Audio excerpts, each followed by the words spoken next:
Hello guys, तो सभी को जय हिंद। तो यूपी पुलिस की तैयारी का आज है हमारा 13वां दिन और आज है संडे। तो सबसे पहले आज है 10 मार्च। तो 10 मार्च को विश्व किडनी दिवस मनाया जाता है। यानी इससे पहले 8 मार्च को अंतर्राष्ट्रीय महिला दिवस, 7 मार्च को विश्व जन औषधि दिवस, 4 मार्च को राष्ट्रीय सुरक्षा दिवस, 3 मार्च को विश्व वन्य जीव दिवस, 1 मार्च को शून्य भेदभाव दिवस। तो ये सारी चीज़ें आपको याद होनी चाहिए।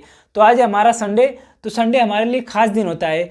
तो संडे के दिन हमें क्या करना होता है? कुछ नहीं करना होता है। संडे के दिन हम क्या करेंगे? केवल और केवल रिवीजन पे ध्यान देंगे। हम 5 और 2 का रेशियो लेके चल रहे हैं। यानी सोमवार से शुक्रवार तक हमें पढ़ाई करना है और शनिवार और संडे को हमें रिवीजन करना है। और एक चीज़ और करना है जो संडे को खास होता है। तो आगे बढ़ने से पहले आप लोगों के कुछ सवाल हैं, जैसे कि पढ़ाई में मन नहीं लगता, क्या करें? कितने घंटे पढ़ना चाहिए? हमारा टाइम टेबल क्या होना चाहिए? आप कहाँ पढ़ते हैं? गाँव घर पे पढ़ते हैं कि शहर में रह के पढ़ते हैं? तो इस तरीके के कई सारे सवाल हैं जिसका मैं जवाब जल्दी से दे देता हूँ। तो सबसे पहला जो सवाल है कि पढ़ाई में मन नहीं लगता, तो मैं एक चीज़ कहना चाहता हूँ कि हम लोग क्या हैं? एक स्टूडेंट है ना। स्टूडेंट का काम क्या होता है? पढ़ाई करना होता है। तो पढ़ाई क्यों नहीं करना है यार? जब स्टूडेंट का काम ही पढ़ाई करना है तो अपना काम करिए। जैसे किसी बढ़ई का काम है, वो अपना काम करता है, इसी तरह हर व्यक्ति अपना काम कर रहा है। तो हमारा जो पेशा है वो स्टूडेंट है, तो हमें भी अपना पेशा करना चाहिए। और रही बात कि पढ़ाई में मन नहीं लगता, तो ये जो अपना दिमाग है इसे आप टारगेट दीजिए, इसे ज़बरदस्ती करवाइए। ये हमेशा चाहेगा कि आप अच्छा काम ना करो, ये आपको हमेशा भटकाएगा। तो इसे एक छोटा सा टारगेट दे दीजिए कि इसे तुझे आज ये करना है, ये करने के बाद तू कहीं जा सकता है। तो इसे टारगेट दीजिए। अगर इसी टारगेट आप इसको देंगे तो अपने आप धीरे धीरे पढ़ाई की आदत बन जाएगी। और यार एक चीज़ और कि अगर पढ़ाई में मन नहीं लगता है तो वो दिन याद कर लो कि जब रिजल्ट आएगा, अगर आपका उसमें गलती से नाम नहीं आया तब समझ में आएगा कि काश पढ़ाई कर लिया होता। तो उस दिन के लिए पढ़ो कि जब रिजल्ट में नाम आएगा तो उस दिन देख के आपको, आपके मम्मी पापा को कितना खुशी होगा। यार बहुत कम समय की मेहनत है। अगर हम 6 महीने लगातार मेहनत कर दें तो कोई भी एग्ज़ाम हमारा आराम से निकल सकता है। केवल 6 महीने की मेहनत है।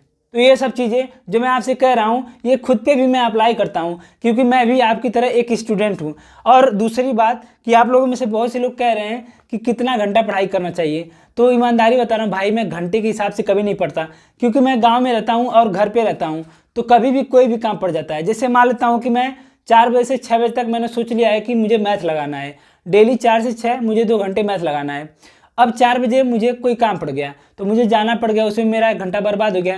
तो अब मेरा दिमाग ख़राब हो जाएगा कि यार मेरे दिमाग में वही चलेगा कि आज मेरा टाइम बर्बाद हो गया, मेरा टाइम ख़राब हो गया। लेकिन अगर मेरा टाइम सेट नहीं रहेगा तो मैं जाऊँगा, तो उसके बाद मैं आऊँगा 1 घंटे बाद, तो फिर मैं कहूँगा चलो आज 5 से 7 लगा लेते हैं। मुझे मैथ ही तो 2 घंटे लगाना है। कब लगाना है ये मैं टारगेट फिक्स नहीं करता, मैं बस अपना टारगेट पूरा करता हूँ, डेली अपना टारगेट देता हूँ और उसके हिसाब से मेरी अच्छी खासी पढ़ाई डेली हो जाती है। एक सवाल है कि आप कहाँ रहते हैं? घर पे रहते हैं कि कहीं रूम लेके शहर में रहते हैं? तो भाई मैं घर पे रहता हूँ, गाँव में रहता हूँ। तो रूम वूम लेके नहीं रहता हूँ, मैं अपने घर पे ही रहता हूँ, क्योंकि उतना सिस्टम नहीं है अपने पास कि मैं बाहर जाके अपना खर्चा उठा सकूँ। इतना पैसा भी नहीं है घर में, तो मैं घर पे ही रहता हूँ और खुद सेल्फ स्टडी करता हूँ। तो मैं आपको बता दूं कि आप में से कुछ लोग पूछ रहे थे कि आप इतना कैसे मैनेज कर लेते हैं। भाई बता दूं ईमानदारी, इतना काम रहता है मेरे पास। देखो मैं सुबह उठता हूँ, वीडियो बना के डालना रहता है। उसके बाद मैं जाता हूँ अपनी गाय को निकालता हूँ, चारा डालता हूँ। उसके बाद रनिंग करने जाता हूँ, रनिंग करने के बाद फिर आके गाय का दूध दूहता हूँ। दूध दूहने के बाद फिर उसे मार्केट में 5 किलोमीटर दूर बेचने जाता हूँ। उसके बाद आता हूँ, वहाँ से 1-1.5 घंटे उसी मेरा बर्बाद हो जाता है। आने के बाद खाना खाता हूँ, फिर उसके बाद फिर घर के कोई काम रहता है तो कर लेता हूँ, नहीं तो अपना चुपचाप बैठ जाता हूँ पढ़ाई करने के लिए। उसके बाद फिर शाम को गाय को खिलाना, उसके चारा वारा डालना, फिर दूध दूहना, फिर घर के कोई काम हो गया तो कर लूँ। तो बस मेरा ये है कि एक चीज़ मेरा फ़ायदा है कि मैं घर का काम करता हूँ, ठीक है, लेकिन उसके सिवा मैं कहीं टाइम भी नहीं देता।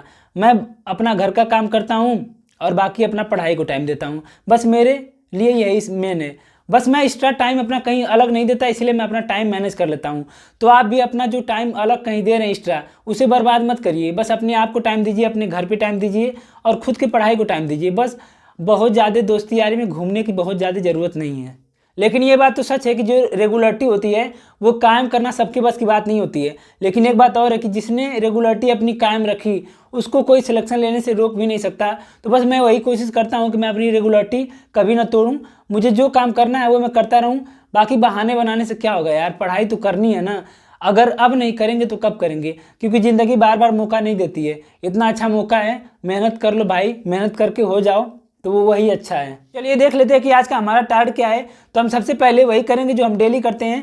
20 मिनट कैलकुलेशन करेंगे, जिसमें हम 1 से लेकर 15 तक वर्ग, 1 से लेकर 15 तक घन, उसके बाद 10 जोड़, 10 गुणा 10 घटाना 10 भाग।